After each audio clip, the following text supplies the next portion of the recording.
नमस्कार बंधुरा मात्र 10 टाका सूजी दिए आपनादेर आमी एकदम दोकानेर मतन खास्ता मुचमुचे टोस्ट तैरी करे देखाबो।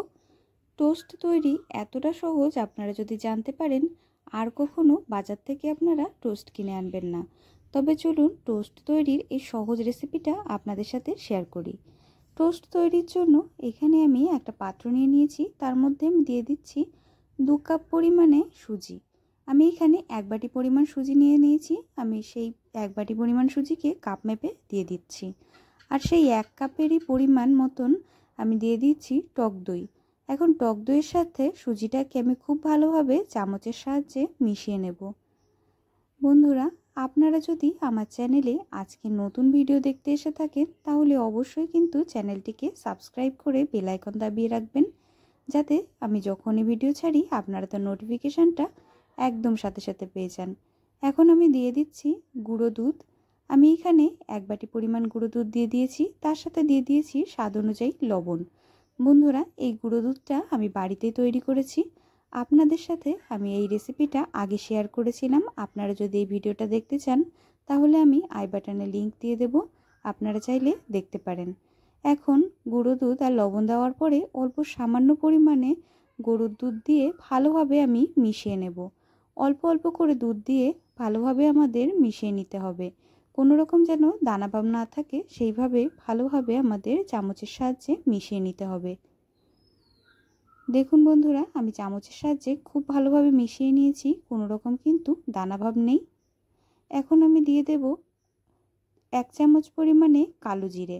কালো জিরেটা দিলে টোস্ট যখন আমরা খাই তখন মুখে পড়লে কিন্তু খুব ভালো লাগে, তার জন্য এখানে আমি কালো জিরে দিয়ে দিচ্ছি। আপনারা যদি কালো জিরের ফ্লেভার না পছন্দ করেন আপনারা নাও দিতে পারেন। কালো জিরে দিয়ে আবার আমি কিছুক্ষণ ভালোভাবে নাড়িয়ে চাড়িয়ে মিশিয়ে নেব। কালো জিরেটা দিয়ে আমি টোস্ট তৈরির মিশ্রণটাকে বেশ কিছুক্ষণ ভালোভাবে নাড়িয়ে চাড়িয়ে মিশিয়ে নিয়েছি। এখন আমি দিয়ে দিচ্ছি অল্প সামান্য পরিমাণে গুঁড়ো করে রাখা চিনি। আপনারা যদি টোস্টটা অল্প সামান্য পরিমাণে মিষ্টি মিষ্টি খেতে পছন্দ করেন তাহলে চিনিটা আপনারা দিতে পারেন, অথবা চিনিটা আপনারা স্কিপও করতে পারেন। চিনি দেওয়ার পরে কিছুক্ষণ আমি ভালোভাবে মিশিয়ে নিচ্ছি। এখন আমি দিয়ে দিচ্ছি অল্প সামান্য পরিমাণে বেকিং পাউডার আর দিয়ে দিচ্ছি সামান্য পরিমাণে বেকিং সোডা। এখন বেকিং পাউডার আর বেকিং সোডা দিয়ে খুব ভালোভাবে আবার আমি চামচ দিয়ে ভালোভাবে নাড়িয়ে চাড়িয়ে মিশিয়ে নেব। বন্ধুরা, আমার চ্যানেলের রেসিপিগুলো আপনাদের যদি ভালো লাগে আর হেল্পফুল লাগে তাহলে অবশ্যই নতুন বন্ধুদের সাথে ভিডিওগুলো শেয়ার করবেন আর তাদের দেখার সুযোগ করে দেবেন। টোস্ট তৈরির মিশ্রণটা রেডি হয়ে গেছে। এখন আমি একটা অ্যালুমিনিয়ামের পাত্রের ভেতরে অল্প সামান্য পরিমাণে রিফাইন তেল দিয়ে দিচ্ছি আর হাতের সাহায্যে ভালোভাবে পাত্রটার ভেতরে চারিপাশে আমি রিফাইন তেলটা লাগিয়ে নিচ্ছি। ভালোভাবে আপনাদের হাত দিয়ে ডলে ডলে পাত্রটার গায়ে রিফাইন তেল লাগিয়ে নিতে হবে। এখন রিফাইন তেল লাগিয়ে নেওয়ার পরে আমি দিয়ে দিচ্ছি অল্প সামান্য করে শুকনো ময়দা। শুকনো ময়দা দিয়ে চারিপাশে ভালোভাবে আমি লাগিয়ে নেব। এখন আমি টোস্ট তৈরির যে মিশ্রণটা তৈরি করেছি সেই মিশ্রণটাকে এই পাত্রের মধ্যে সম্পূর্ণটা ঢেলে দেব। সম্পূর্ণ মিশ্রণটাকে ঢেলে দেওয়ার পরে কিছুটা এইরকমভাবে ট্যাপ করে নিতে হবে, যাতে কোনো রকমভাবে এয়ার বাবল না থাকে। আমি কড়াইটাকে কিছুক্ষণ ঢাকা দিয়ে ফ্রি হিট করে নিয়েছি। এখন ফ্রি হিট করে রাখা কড়াইয়ের ভেতরে এই পাত্রটাকে বসিয়ে ওপর থেকে আমাদের ঢাকা দিয়ে রেখে দিতে হবে। প্রায় 20 থেকে 25 মিনিট মতন ঢাকা দিয়ে কিছুক্ষণ রেখে দিলেই কিন্তু একটা ভাপা পিঠার মতন তৈরি হয়ে যাবে। দেখুন, আমি কাঠি দিয়ে আপনাদের চেক করে দেখিয়ে দিচ্ছি, কোনো রকমভাবে ভিজা ভাব নেই, তার মানে এটি তৈরি হয়ে গেছে। এখন এই পাত্রটাকে আমি গ্যাসের থেকে নামিয়ে কিছুক্ষণ ঠান্ডা করে নেব। ঠান্ডা করে নেওয়ার পরে তারপরে চাকুর সাহায্যে আমরা যে ভাপা কেক অথবা ভাপা পিঠার মতন তৈরি করেছি সেটাকে চাকুর সাহায্যে ভালোভাবে চারপাশ থেকে কেটে নিয়ে পেছন থেকে 2 থেকে 3 বার ট্যাপ করলেই কিন্তু এটি বেরিয়ে যাবে।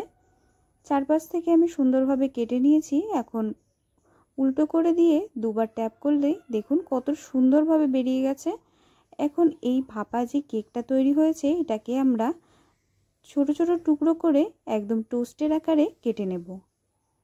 প্রথমে আমি মাঝখান থেকে চাকুর সাহায্যে কেটে 2 ভাগ করে নিচ্ছি। আপনারা দেখেই বুঝতে পাচ্ছেন কতটা সুন্দরভাবে তৈরি হয়েছে। এইখানে আমরা যেহেতু সুজির টোস্ট তৈরি করছি, তার জন্য আমি প্রথমে সুজির কেক মতন তৈরি করে নিয়েছি। এখন এই সুজির কেকটাকে আমি চাকুর সাহায্যে ছোট ছোট টুকরো করে কেটে নেব।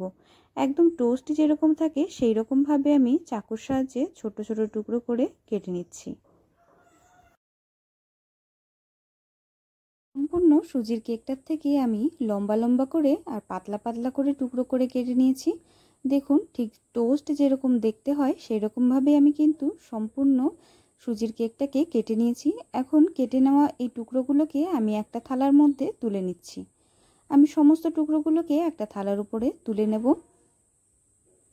সমস্ত টুকরোগুলোকে একটা থালার উপরে আমি তুলে নিয়েছি। আর এইখানে গ্যাসের উপরে একটা ফ্রাইং প্যান বসিয়ে ফ্রাইং প্যানে আমি দিয়ে দিচ্ছি 1 চামচ পরিমাণে রিফাইন তেল। তেলটাকে দেওয়ার পরে তেলটা ফ্রাইং প্যানের চারিপাশে ভালোভাবে আমাদের ছড়িয়ে লাগিয়ে নিতে হবে। এখন তেলটা গরম গরম থাকা অবস্থায় প্রত্যেকটা সুজির কেকের টুকরোকে ভালোভাবে এক এক করে আমি চাটুর উপরে বসিয়ে দেব।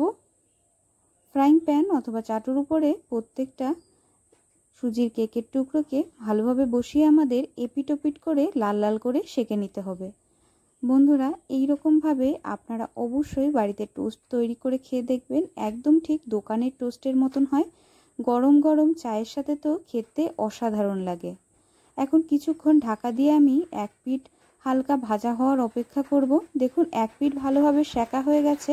এখন আরেক পিঠ আমি ভালোভাবে একটু লাল লাল করে সেঁকে নেব।